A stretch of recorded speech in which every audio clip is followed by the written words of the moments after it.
semua, perkenalkan nama saya Regina Rumisori, NPM 121420121210162, kelas C, mata kuliah Ilmu Dasar Keperawatan 1, dosen pengampu Ibu Grace Wakano S.Cap, M.Cap, Prodi Keperawatan, Fakultas Kesehatan, Universitas Kristen Indonesia Maluku, tahun ajaran 2021-2022. Di sini saya akan mempresentasikan hasil kerja saya, yaitu menjelaskan tentang anatomi fisiologi sistem endokrin. Sistem endokrin merupakan sistem yang unik karena terdiri dari kelompok berbagai kelenjar atau jaringan yang tersebar di seluruh tubuh.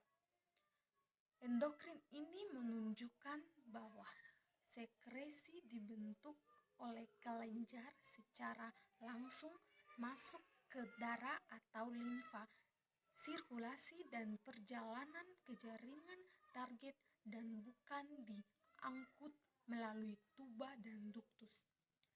Sistem endokrin juga mengontrol aktivitas tubuh dengan melepaskan mediator yang disebut hormon dan alat kontrol dari dua sistem yang sangat berbeda. Sistem endokrin terdiri dari hipotalamus, pituitary, pineal, tiroid, paratiroid, timus, adrenal, kidney, pankreas, ovari, uterus, dan testik. Fungsi sistem endokrin yaitu membedakan sistem saraf dan sistem reproduktif pada janin yang sedang berkembang dan menstimulasi urutan perkembangan dan mengkoordinasi sistem reproduktif dan memelihara lingkungan internal optimal. Karakteristik sistem endokrin.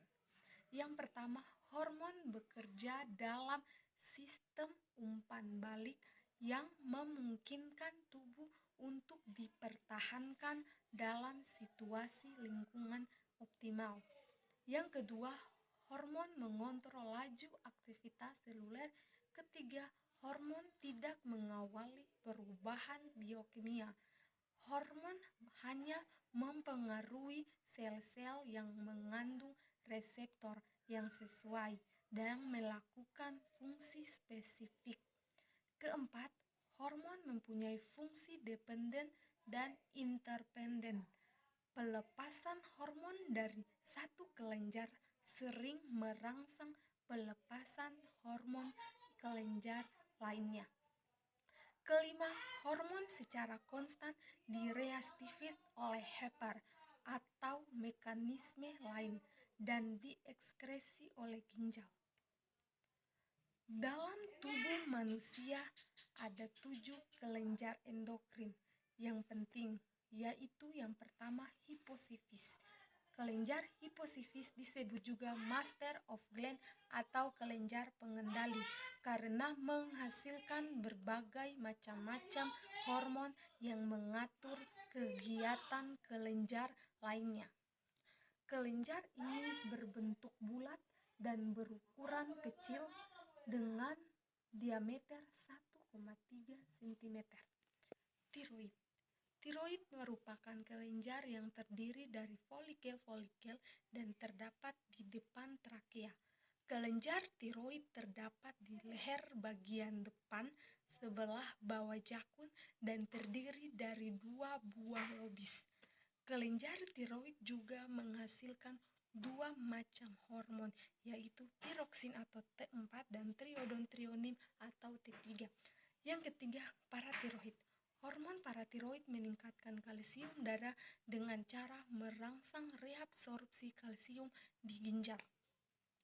Fungsi umum kelenjar paratiroid adalah mengatur metabolisme fosfor, mengatur kadar kalsium darah. Dan keempat, kelenjar adrenali atau anak ginjal. Kelenjar ini berbentuk bola atau topi yang menempel pada bagian atas ginjal.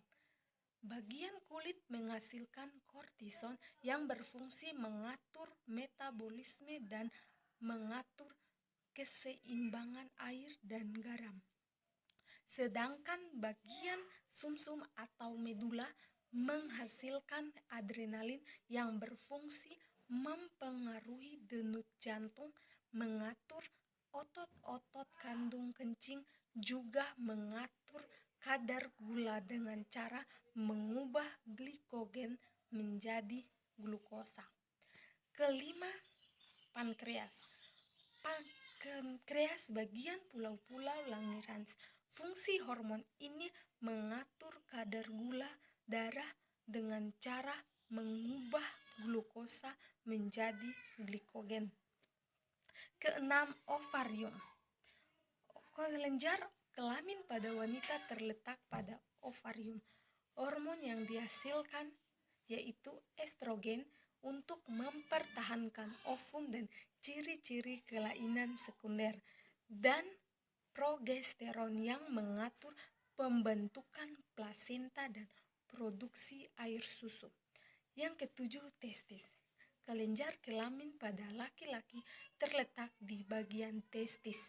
Hormon yang dihasilkan yaitu testosteron yang berfungsi mempertahankan proses pembentukan sperma dan menumbuhkan ciri-ciri kelainan sekunder.